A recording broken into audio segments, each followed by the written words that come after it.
Hello friends, welcome to my channel Commerce Plex. Guys, today we will going to study about interest on partners capital और वो कैसे charge होता है, उसका calculation क्या होता है। आज की वीडियो में हम ये पढ़ेंगे। अब लेक्चर स्टार्ट करने से पहले मैं आपको एक छोटी सी इन्फॉर्मेशन देना चाहती हूँ। अगर आपको मेरी वीडियो अच्छी लगे तो प्लीज मेरे चैनल को शेयर कीजिए, सब्सक्राइब कीजिए और साथ ही नीचे दिए गए लाइक बटन पे हिट कीजिए। So now let's begin. देखो, इंटरेस्ट ऑन पार्टनर्स कैपिटल हमें पढ़ना है। अब इसका मतलब क्या होता है? ब्याज देना। पार्टनर ने जो फर्म में कैपिटल यानी पूंजी लगा रखी, उस पर ब्याज देने को कहते हैं इंटरेस्ट ऑन पार्टनर्स कैपिटल। अब हम इसके डिफरेंट केसेस पढ़ेंगे। अगर ऐसा है तो इस केस में क्या होगा।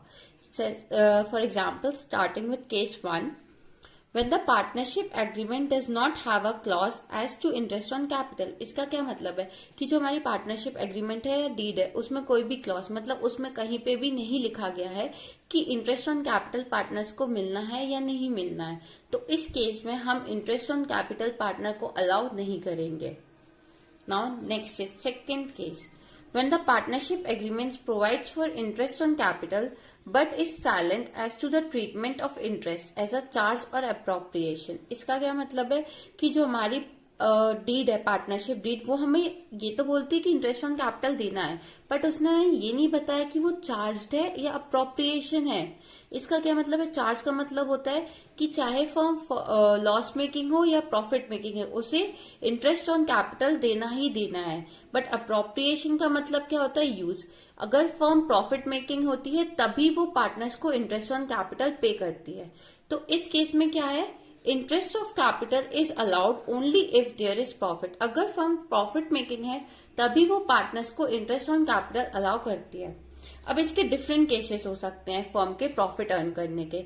सबसे पहला केस स्टडी करते हैं तो वो है इन केस ऑफ लॉस। अगर हमारी जो फर्म है वो लॉस मेकिंग है, मतलब जो फर्म है उसकी प्रॉफिट बहुत कम है या फिर वो लॉस में ही जा रही, मतलब प्रॉफिट वो अर्न ही नहीं कर रही, तो उस केस में वो पार्टनर को कोई भी ब्याज नहीं देगी, मतलब कोई भी इंटरेस्ट पार्टनर को पे नहीं होगा। Second case, in case profit before interest is equal to और मोर देन द इंटरेस्ट। इसका क्या मतलब है? जो फर्म का प्रॉफिट है वो हमारी जो इंटरेस्ट कैलकुलेशन है उसके इक्वल है या उससे ज्यादा है, तो उस केस में क्या होगा? Interest on capital is allowed at the agreed rate. मतलब जो हमारा इंटरेस्ट ऑन कैपिटल है उसको हम एग्रीड रेट पे अलाउ करेंगे। Next third is in case profit before interest is less than the interest. मतलब जो हमारे प्रॉफिट है वो इंटरेस्ट से कम है या फिर मतलब इंटरेस्ट से कम है, तो उस केस में क्या होगा? Interest is allowed only to the extent of profit in the ratio interest on capital of each partner. अब क्या होगा? जैसे सपोज हमारे जो प्रॉफिट है वो कितने थे? 20,000 का, और जो हमें ब्याज देना है वो कितना था? 30,000। तो उस केस में क्या होगा? हम इंटरेस्ट कैलकुलेट कर लेंगे और जो इंटरेस्ट के रेट का रेशियो निकालेंगे और उस इंटरेस्ट के रेट के रेशियो के ऊपर जो प्रॉफिट है मतलब इंटरेस्ट ऑन कैपिटल है वो हम पार्टनर्स में डिस्ट्रीब्यूट कर देंगे।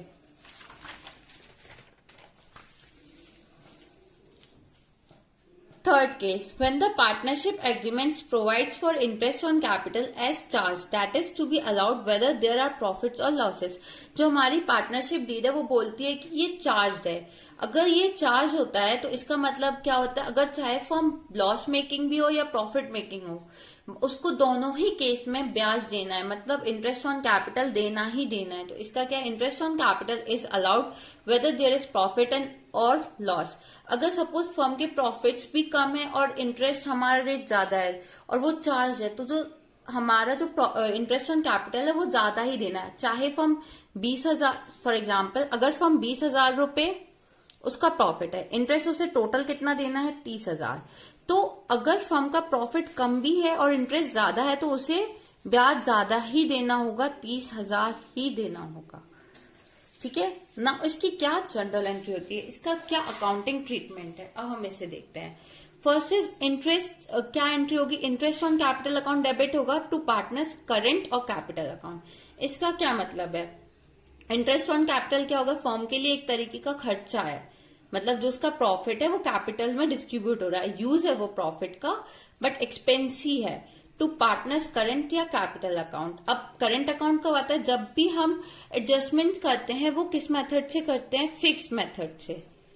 तो उसमें हम यूज करते हैं करेंट अकाउंट, नहीं तो कैपिटल अकाउंट। अब क्या है, अब ये जो हमने इंटरेस्ट ऑन कैपिटल का अकाउंट ओपन करा है, इसको हम क्लोज करेंगे। क्लोज कैसे करेंगे? Profit and loss appropriation account debit to interest on capital account से। ओके, अब इन दोनों की ना हम एक कंबाइंड एंट्री भी कर सकते हैं। तो वो कंबाइंड एंट्री कैसे होगी? जैसे इंटरेस्ट ऑन कैपिटल यहां से हाइड करो और इंटरेस्ट ऑन कैपिटल यहां से हाइड किया, तो क्या बचता है? Profit and loss appropriation account बच रहा है। तो इसको लिखेंगे profit and loss appropriation account debit to partners current या कैपिटल अकाउंट। इतना क्लियर है? अब हमें एक स्टेटमेंट देखना है। सपोज जैसे कुछ क्वेश्चंस आते हैं तो उसमें क्या होता है कि जो हम इंटरेस्ट ऑन कैपिटल देते हैं वो हमें पार्टनर्स की किस पे देना है? ओपनिंग कैपिटल पे। ऑलवेज रिमेंबर कि जो हम इंटरेस्ट कैलकुलेट करेंगे वो किस पे कैलकुलेट करेंगे? ओपनिंग कैपिटल पे पार्टनर की।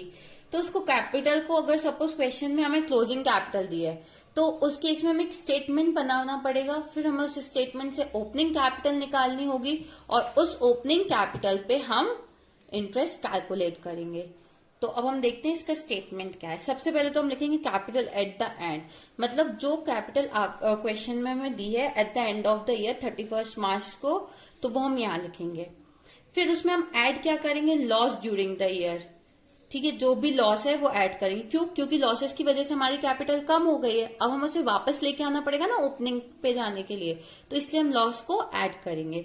फिर ऐड क्या करेंगे? Drawings during the year. जो भी हमने ड्रॉइंग, अगर हम पैसा कम मतलब विड्रॉ कर लेंगे तो हम अपनी कैपिटल कम करते हैं, अब हमें उसे ओपनिंग पे जाना है तो रिवर्स करेंगे, इसलिए हम अपनी ड्रॉइंग्स को ऐड बैक करेंगे। ठीक है, अब इसमें लेस क्या करना है? Share of profit. देखो, लॉस या प्रॉफिट में से कोई एक ही केस होगा। तो अगर सपोज प्रॉफिट है तो प्रॉफिट को कम करना पड़ेगा, क्योंकि प्रॉफिट की वजह से हमारी कैपिटल बढ़ती है, इसलिए इसे हम क्या करेंगे? लेस। एडिशनल कैपिटल से भी क्या होती है? हमारी कैपिटल बढ़ती है, तो इसको भी हम क्या करेंगे? लेस। और इंटरेस्ट ऑन कैपिटल की वजह से भी कैपिटल बढ़ती है, इसलिए इसे लेस करेंगे। तो इसके थ्रू हम निकल जाएगा capital in the beginning of the year. ठीक है, इससे हमें निकल आएगा। स्टेटमेंट समझ आ गया? देखो, जिस भी वजह से आपकी कैपिटल बढ़ती है तो उसको हम क्या करेंगे? लेस। जिसकी वजह से, देखो यहाँ पे कैपिटल का जिस भी वजह से इंक्रीजमेंट होता है मतलब बढ़ती है, तो वो सारे अमाउंट क्या करेंगे? हम लेस। और जिस वजह से हमारी कैपिटल डिक्रीज होती है या कम होती है उसको हम क्या करेंगे? Plus, add back. ओके, तो इसको अंडरस्टैंड करने के लिए एक इलास्ट्रेशन करते हैं। A and B are the partners in a business. Their capitals at the end of the year were 48,000 and rupees 36,000. During the year ended 31st March 2015, A's drawings and the B's drawings were 8,000 and rupees 12,000 respectively. Profits before charging interest on capital during the year were 32,000. Calculate interest on capital at the rate 5% for the year ended 31st मार्च 2015। अब देखो, इस question में हमें क्या दिया है? Closing capital. Opening नहीं दिया, और हमें इंटरेस्ट किस पे कैलकुलेट करते हैं? ओपनिंग कैपिटल पे। तो हम इसमें एक स्टेटमेंट बनाएंगे। अब वो स्टेटमेंट कैसा है? Statement showing calculations of opening capital and interest. सबसे पहले तो हम लिखेंगे क्लोजिंग कैपिटल कितनी है? 48,000 और 36,000। फिर लिखेंगे एड ड्रॉइंग्स। ड्रॉइंग्स जो भी हमने किए वो कितनी की? 8,000 और 12,000। ए ने कितनी की है? 8,000 और बी ने कितनी की है? 12,000। इसमें हम दो कॉलम्स बनाते हैं, पार्टनर्स ए और बी, मतलब जो जितने भी पार्टनर्स होते हैं उसके कॉलम्स बना लेते हैं, जिससे एक ही स्टेटमेंट में हम दोनों का इंटरेस्ट कैलकुलेट कर सके और ओपनिंग कैपिटल भी। ओके, अब इससे हमारी जो ये निकली कैपिटल वो कितनी निकली? 56,000 और 48,000। बट इसमें प्रॉफिट भी गिवन है कि जो फर्म के प्रॉफिट हो रहे हैं वो कितने थे? 32,000। अब जो 32,000 है, अगर क्वेश्चन में रेशियो मेंशन नहीं है तो इसको कैसे बांटेंगे? इक्वली। अगर रेशियो मेंशन होता है तो पार्टनर के गिवन रेशियो में डिस्ट्रीब्यूट होता है, अगर क्वेश्चन में रेशियो गिवन नहीं है तो इक्वली।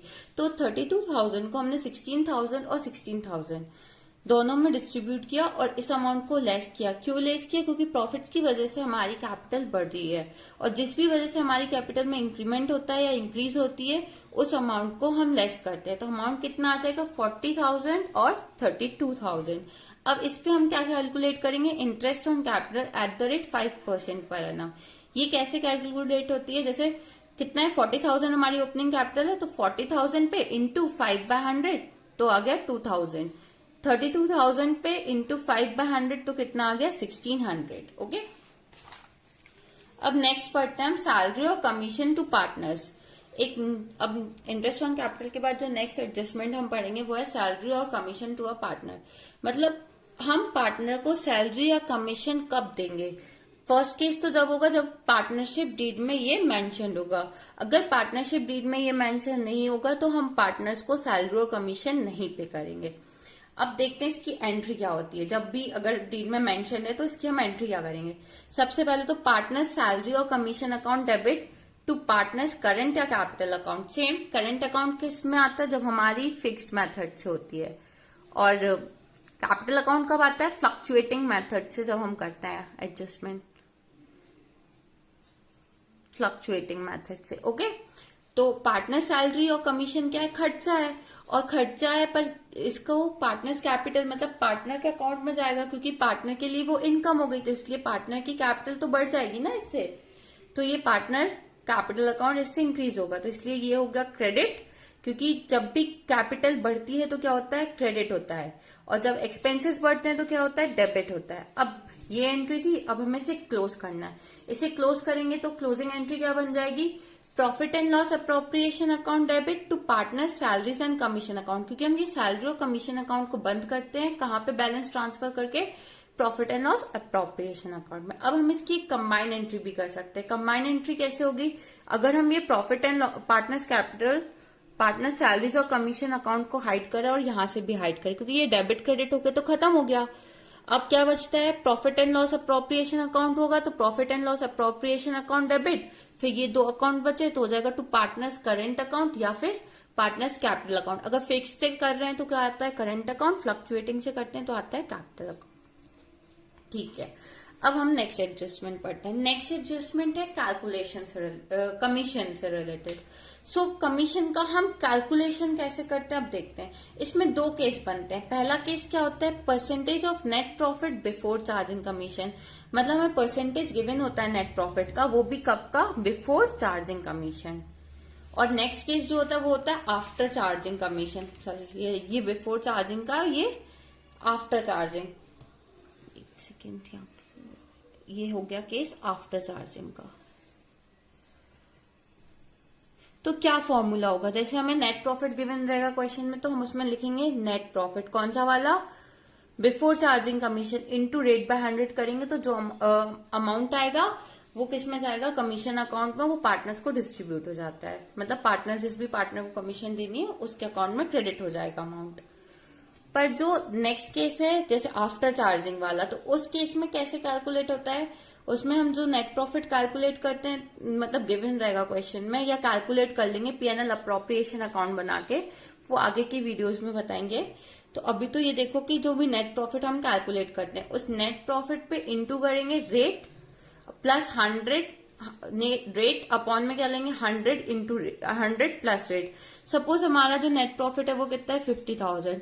हमें क्या कैलकुलेट करना है, कमीशन कैलकुलेट करना है at the rate 10% after charging commission. मतलब net profit after charging commission given है, तो ये हो गया 50,000. तो इसको कैलकुलेट करेंगे, मतलब हमें देखना है कि नेट प्रॉफिट कौन सा है, बिफोर की आफ्टर. अगर percentage of net profit before charging commission है तो फॉर्मूला ये, और आफ्टर है तो ये आएगा. जैसे 50,000 है और 10% आफ्टर पे निकालना है तो ये आ जाएगा 10, और क्या लेंगे इसे 100 प्लस 10, तो ये आ जाएगा 50,000 इंटू 10 डिवाइडेड बाय 110. जो भी फिगर आएगी उसको हम कमीशन से, ये आ गया सॉरी 50,000 इन, इसमें अमाउंट कितना आता है देखो, आफ्टर चार्जिंग हमें कैलकुलेट करना था, हमने लिया था नेट प्रॉफिट कितना 50,000, तो नेट प्रॉफिट आ गया 50,000 इंटू हमने रेट क्या अज्यूम किया था 10%, 10. अब आफ्टर चार्जिंग है तो फॉर्मूला में क्या आएगा 100 प्लस रेट, तो रेट कितना है 10, तो इसका अमाउंट कितना हो जाएगा 50,000 ओके इंटू 10 अपॉन 110.